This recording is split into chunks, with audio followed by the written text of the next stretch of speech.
ನಮಸ್ಕಾರ ಸ್ನೇಹಿತರೆ. ಧಾರವಾಡ ಜಿಲ್ಲೆಯ ಕುಂದಗೋಳ ತಾಲೂಕಿನ ಕುಂದಗೋಳ ಸಿಟಿ ಏರಿಯಾದಲ್ಲಿ ಈ ಒಂದು ಬಡ ಕುಟುಂಬ ಇದೆ ರೀ. ಇವರು ಅಪ್ಪಾಜಿಯವ್ರ ಜೊತೆಗೆ 2 ಮಕ್ಕಳು ಈ ಮನೆಯಲ್ಲಿ ವಾಸ ಆಗಿದ್ದಾರೆ ಮತ್ತು ಒಂದು 4 ಮೊಮ್ಮಕ್ಕಳು, ಒಟ್ಟಾಗಿ ಒಂದು 6 ಜನ ಈ ಮನೆಯೊಳಗೆ ಇರ್ತಾರೆ ರೀ. ಮನೆ ಅಂತೂ ನೋಡಿದ್ರಲ್ಲ, ಮಳೆ ಬಂದರೆ ಪೂರ್ತಿ ಸೋರುತ್ತಾ. ಮೇಲೆಲ್ಲ ತಾಡಪತ್ರೆಯನ್ನು ಹಾಕಿದ್ದಾರೆ. ತಂದೆಗೆ 75ರಿಂದ 76 ವರ್ಷ ವಯಸ್ಸಾದಂತಹ ತಂದೆ. ಅಕ್ಕ ಹೊಲಕ್ಕೆ ಹೋಗಿ ಕೂಲಿ ನಾಲಿ ಮಾಡ್ಕೊಂಡು ಬರುವಂಥ ಇದರಲ್ಲಿ ಅವ್ರ ಜೀವನ ನಡೀತಾ ಇದೆ. ಕಲಿಯುವಂಥ ಮೊಮ್ಮಕ್ಕಳು ಕೂಡ ಇದ್ದಾರೆ. ಸೊ ನನಗೇನು ಅನ್ಸುತ್ತಂದ್ರೆ, ಈ ಹೆಣ್ಣು ಮಗಳು ಕೊನೆ ಮಗಳು 6ನೇ ಮಗಳೊಳಗೆ ಇವ್ರ ತಂದೆಗೆ 6 ಮಕ್ಕಳೊಳಗೆ ಇವ್ರ ಕೊನೆ ಮಗಳು. ಇವಳು ಒಳ್ಳೆ ಗ್ರ್ಯಾಜುಯೇಟ್ ಇದ್ದಾರೆ. ಒಳ್ಳೆ ಒಂದು ನೌಕರಿಯನ್ನು ಪಡೆದು ತಂದೆ ತಾಯಿನ ಸುಖವಾಗಿ ಸಾಕ್ಬೇಕಂತ ಕಂಡಂಥ ಕನಸು ನುಚ್ಚು ನೂರಾಗಿದೆ. ಅಕಸ್ಮಾತಾಗಿ 2018ರಲ್ಲಿ ಇವ್ರದ್ದು ಕಣ್ಣು ಹೋಗ್ಬಿಡುತ್ತೆ. ವೈದ್ಯಕೀಯವಾಗಿ ತೋರಿಸಿದ್ರೆ ಬರ್ಬೋದು ಮುಂದೆ ಅಂತೇಳೋ ಒಂದು ಭರವಸೆಯನ್ನು ನೀಡಿದ್ದಾರೆ.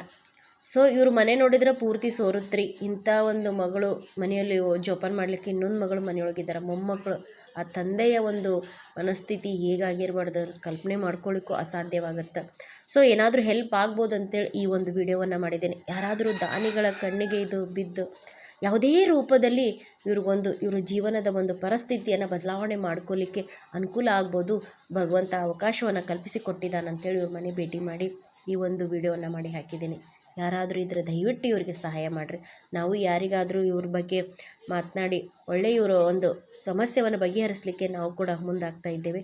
ಎಲ್ಲರೂ ಒಂದು ಆಶೀರ್ವಾದವಿರಲಿ. ಶುಭಮಸ್ತು. ನಮಸ್ಕಾರ ಸ್ನೇಹಿತರೆ.